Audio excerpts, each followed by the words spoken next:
মাদানী চ্যানেলের দর্শকবৃন্দ, আসুন দেখি 3 দিনের সুন্নতে ভরা ইজতেমায় অনুষ্ঠিত কুরআন তিলাওয়াত ও নাতে রাসূল সাল্লাল্লাহু তাআলা আলাইহি ওয়া আলিহি ওয়াসাল্লাম পাঠের অংশ বিশেষ।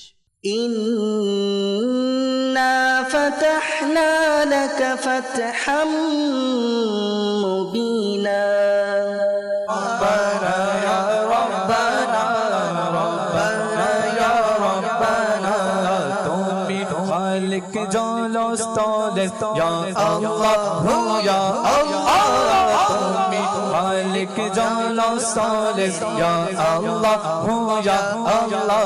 আল্লাহ রাব্বুল আলামিন কুরআনুল মাজিদ ফুরকানুল হামিদের 18তম পারার সূরা মুমিনুনের 115 নং আয়াতে ইরশাদ করেন, কানজুল ঈমান থেকে অনুবাদ, তবে কি তোমরা এই কথা মনে করছো যে আমি তোমাদেরকে অনর্থক সৃষ্টি করেছি এবং তোমাদেরকে আমার প্রতি প্রত্যাবর্তন করতে হবে না?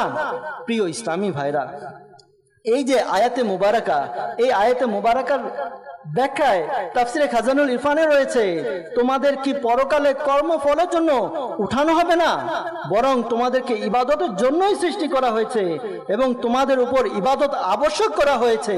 পরকালে তোমাদেরকে আমার নিকট ফিরে আসতেই হবে, তখন তোমাদেরকে তোমাদের আমল সমূহের প্রতিদান দেওয়া হবে।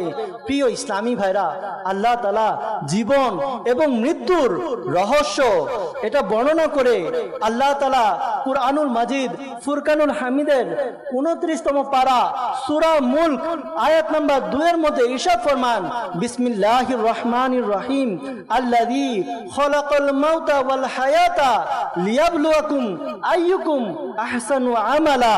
প্রিয় ইসলামী ভাইরা, আল্লাহ রাব্বুল আলামিন তিনি যিনি মৃত্যু ও জীবন সৃষ্টি করেছেন যাতে তোমাদের পরীক্ষা হয়ে যায় তোমাদের মধ্যে কার কর্ম অধিক উত্তম।